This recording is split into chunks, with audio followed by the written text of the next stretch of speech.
This is going to be great. This is going to be so good. First day on the job as a supply teacher. I've got my lesson plan sorted. I'm going to let the kids call me by my first name. No, my Twitter handle. They're going to love me.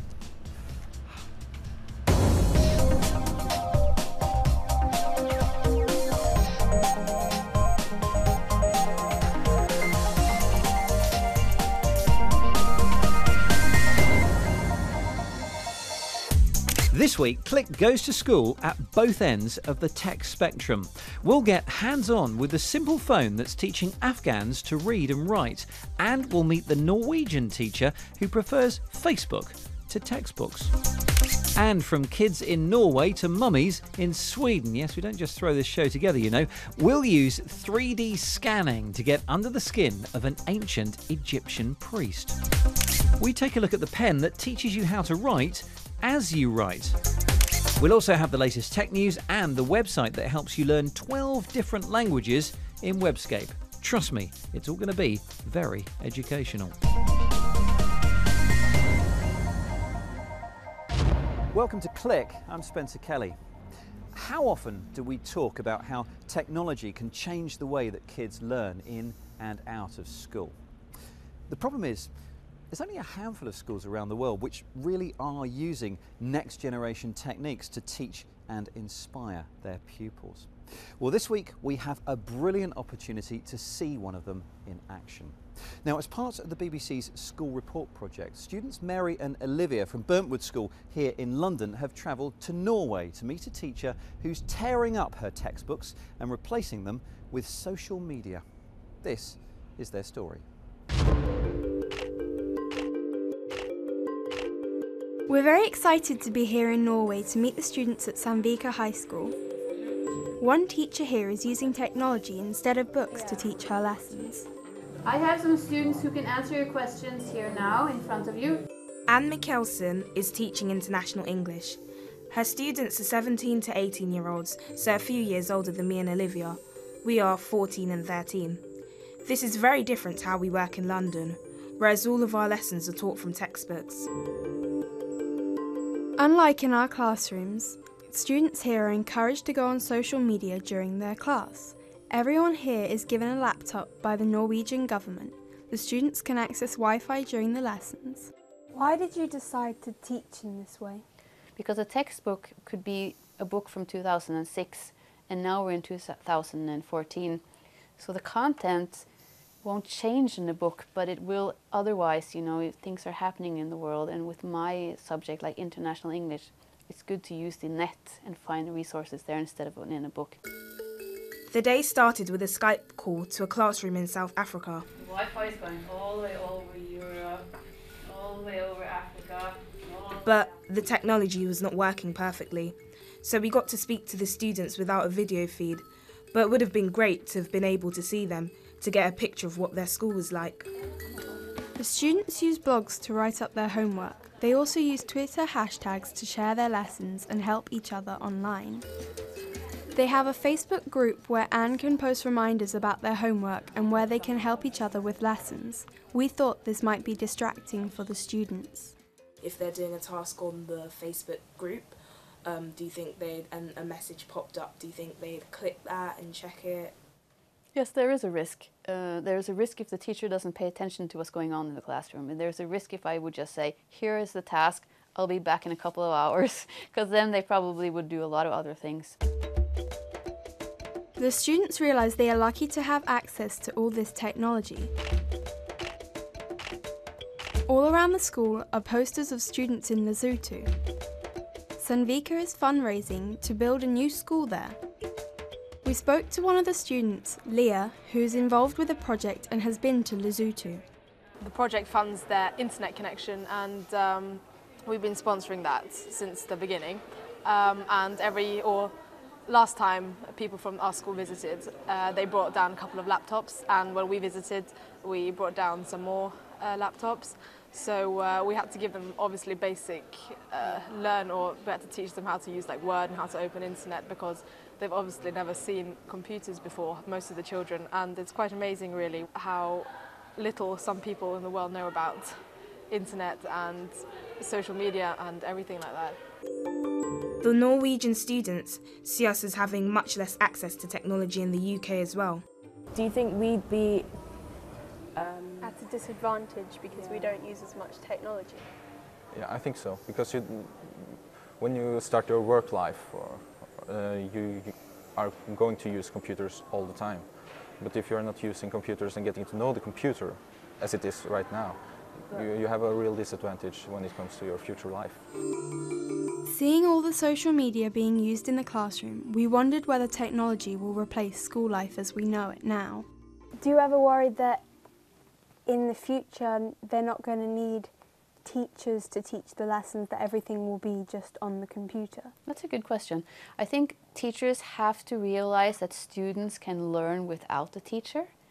So I think that schools need to be very relevant. You have to be an alternative to sitting alone in your home and working, right? You have to come to school because you know we're going to Skype with South Africa, we're doing some questions, we're working on a project that we need more people to be on, right? So I think the teachers should realize that students are learning on their own as well.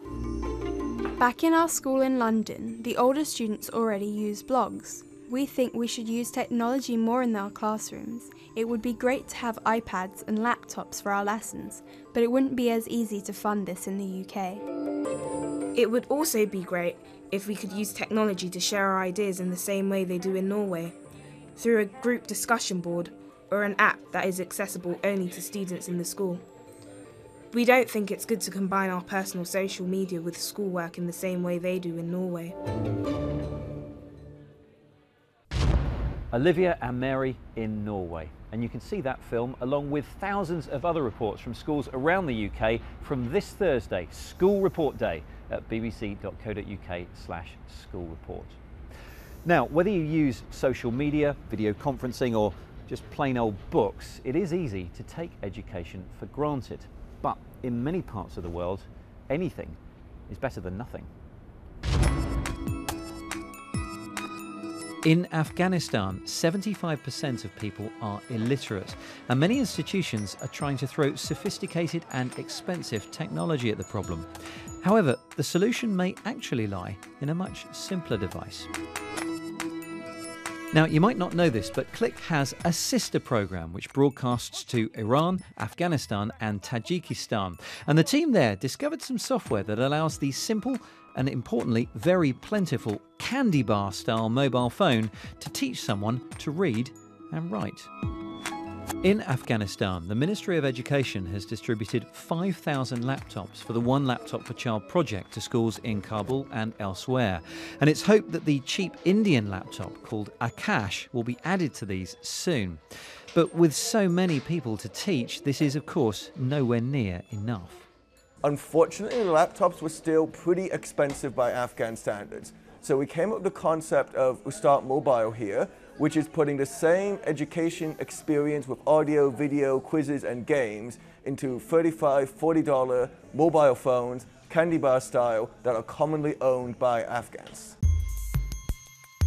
With financial help from the US State Department, the Payvestun company produced a course using the Ustad mobile application for teaching Dari and Pashto literacy. People assumed that these phones didn't have any real capabilities.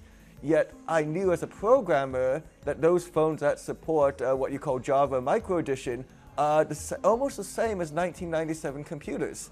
They can store information, process, run programs, run quizzes, run games, connect to the internet.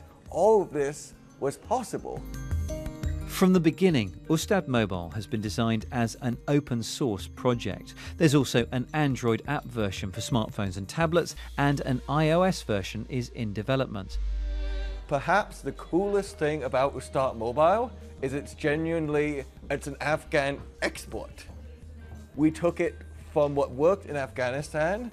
I went to Zambia, trained people there, and they are now using the same software, the same systems to make courses for literacy in the 7 languages of Zambia. Instead of education technology being about some shiny particular device, it's about the content, it's about the learning. And the device is whatever device you want to use. The of course, we'd love to hear your thoughts on what you've just seen. So email click@bbc.co.uk or get in touch with us on Twitter. We are @bbcclick.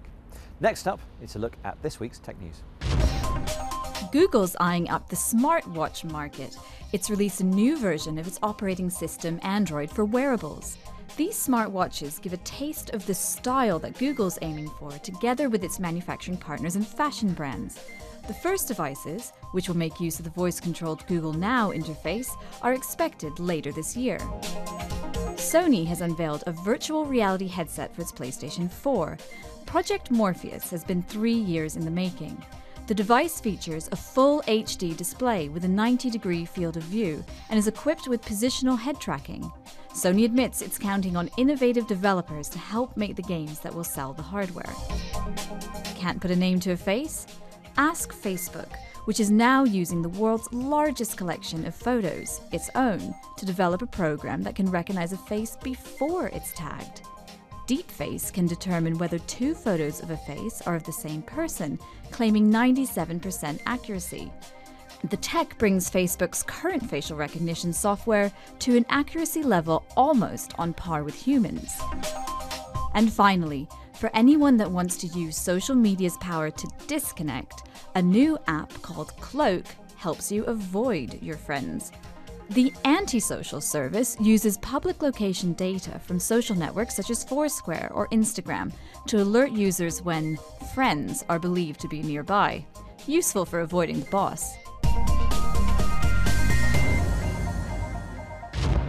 Tapping on screens and keyboards is all very well, but we do still need to learn how to write with a pen, at least for the moment.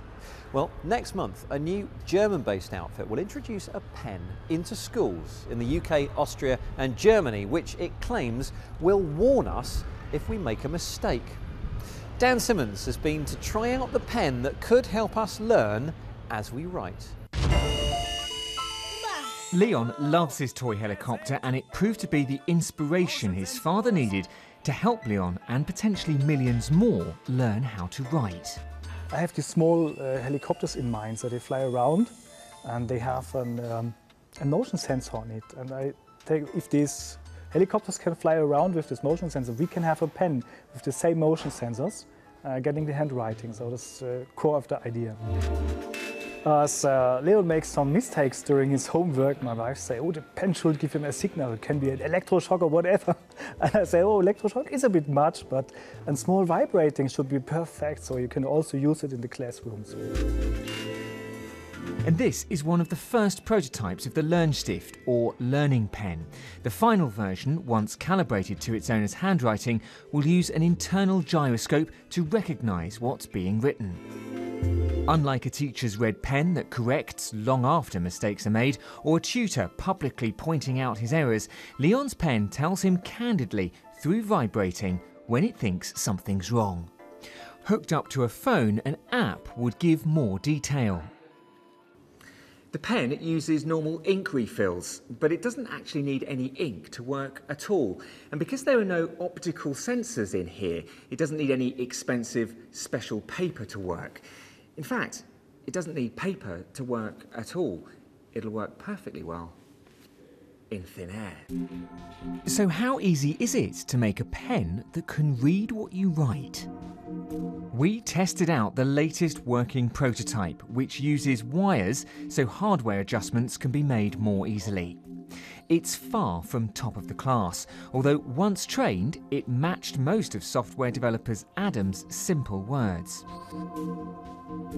Like voice recognition, the software will also take account of the context of what we're trying to write too, opening up possibilities for other uses, like learning a new language. The future plans are to have developers come in and develop their own apps because it's an open system. As well, we have the pen detect grammar mistakes, so that means it will correct the word order. But also, like voice recognition, this system needs more refinement to be able to adapt to each individual. Beta tests in schools with fully wireless models will begin in spring, and if that goes well, it's hoped a fully working pen that quietly tells us when we get it wrong will go on sale by the end of the year. Dan Simmons learning how to write. Well, at least his handwriting is better than mine, I can tell you that for nothing. Anyway, next lesson today is history, and specifically a new exhibition which is opened in Stockholm, in which you can unwrap an Egyptian mummy virtually while standing right next to the real thing. Now, it uses technology designed by Swedish developers and originally intended for use in virtual autopsies. Neil Bowdler is your teacher. Underground in the vault of a former bank in central Stockholm lies an Egyptian priest. His remains are one of 8 mummies which belong to the Museum of Mediterranean and Near Eastern Antiquities. He lived in the 3rd century BC in Thebes, modern-day Luxor. We know how important he must have been from the coffins he was sealed in and the sheer splendour of his decorated mummy. We know that his mother's name was Takarheb. And then we can also see that he belonged to the upper classes of Egyptian society because he could afford an expensive mummification. Not everybody could. And he also has a gilded cartonnage, he has 2 coffins, and he has a lot of amulets. The museum's Egyptian collection has just undergone a radical transformation, which involved disturbing Neswayu and the other mummies from their slumber. They were taken to a hospital to undergo CT scanning to see right inside the bodies and wrapping. Next, the coffins and mummies were photographed from multiple angles and the 2D pictures used to build a 3D surface map using recap photo from software company Autodesk. All the data was fed into this virtual autopsy table, which sits in a room next to Neswayu's body in the new permanent exhibition. We can actually look at the mummy in greater detail, beginning with the outer coffin, and then just peel off layer after layer. The inner coffin with all the inscriptions, and then you have the cartonnage covering both the head and the entire body, and then the wrappings and the bead net protecting the mummy from anything evil, and then down to the skeleton with details about, for example, dental health, the dental status. We can actually see the infection in one of the teeth, and then we sort of just dress him again back to the outer coffin. CT scanning Neswayu doesn't just allow us to unwrap the mummy, it also allows us to find objects like this. This is a 3D printout of a falcon-shaped amulet that was seen inside the mummy. The real one is still in there during the scanning process. It was thought it was put there to protect Neswayu in the afterlife. The virtual autopsy table is the work of a Swedish research institute. They first built the software, which is called Inside Explorer, for autopsies in hospitals and for use by medical students, but they've since moved into the museum business. They've worked with the Smithsonian in Washington and the British Museum in London, but the Neswayu project represents the most advanced work yet. We started the process by CT scanning, so that describes the interior but doesn't give you any color information or surface information. So we continued the process by doing laser scanning and photogrammetry, and that process gave us information about the surface and the textures and the colors of the mummy.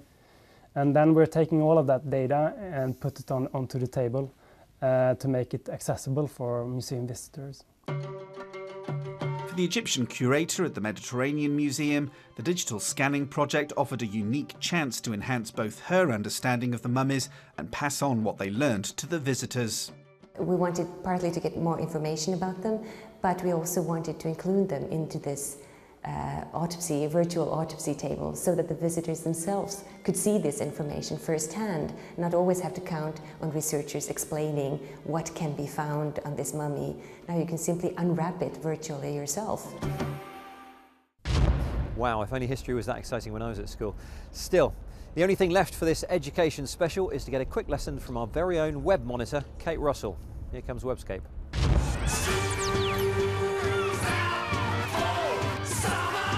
School's never out online. Ciao, come stai? Busu is a social learning platform that teaches 12 languages using colourful buttons, clicks and drag and drop interactivity. It's social because users connect with each other to assess and monitor results. In this increasingly mobile world, the addition of the smartphone apps is a great idea, as it allows users to make the most of time spent on the train or the bus. And mobile app use in general increased 115% last year. And already, Busuu are reporting over half its users logging on to learn through the apps. There are lots of initiatives to encourage youngsters to learn coding right now. Code.org is a great starting point, serving up practical lessons you can complete in your bedroom that give you real results really quickly, like this interactive lesson to make your own Flappy Bird game.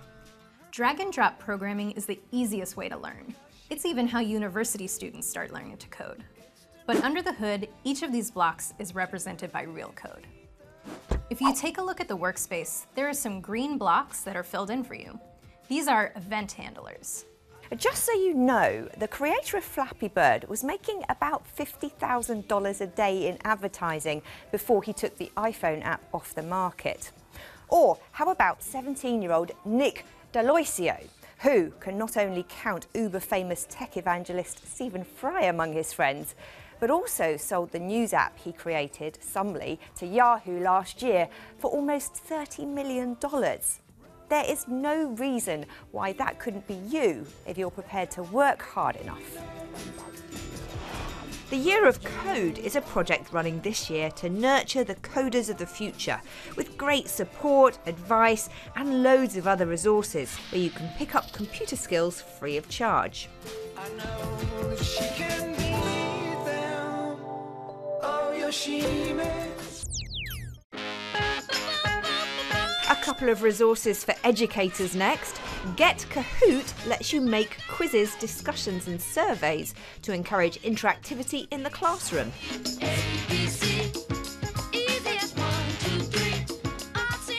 The quizzes can be run on any platform, so if you have students who won't put their smartphones away, what better way to focus their attention on the lesson than getting them to interact on their own devices? Before you know it, Snapchat and Facebook will be forgotten and a whole lot more learning can begin.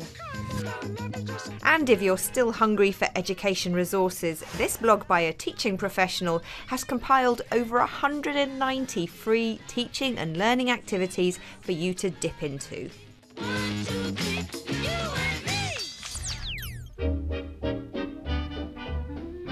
Learning isn't just for the young ones, though. On the 31st of March, the Spring Online Digital Inclusion Campaign begins for another year, helping thousands of older and less confident computer users take their first steps with technology. Show a lot of these and those, springtime's here again. So, are there any positive effects? Can video games actually make you smarter? Some children and adults would rather play video games than study, but perhaps that's not as bad as you think. This week's video comes from ASAP Science and investigates whether playing video games can make you smarter. One study in particular had participants play Super Mario 64 for 30 minutes a day over 2 months. Afterwards, the brains of these participants saw an increase of gray matter in areas associated with memory, strategic planning, and fine motor skills of the hands compared to those who had not played. These are particularly encouraging results for mental disorders which cause these brain regions to shrink. Thank you, Kate. Great video, and I can feel my IQ moving as we speak.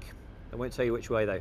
Anyway, that's it. Kate's links, more from us, and your regularly updated digest of tech news are all available at our website, bbc.co.uk/click. And please do get in touch about anything and everything you've seen today on the email, click@bbc.co.uk, on Twitter, @bbcclick. And don't forget to check out the BBC's School Report project from this Thursday, bbc.co.uk/school report. Thank you very much for watching, and it's home time.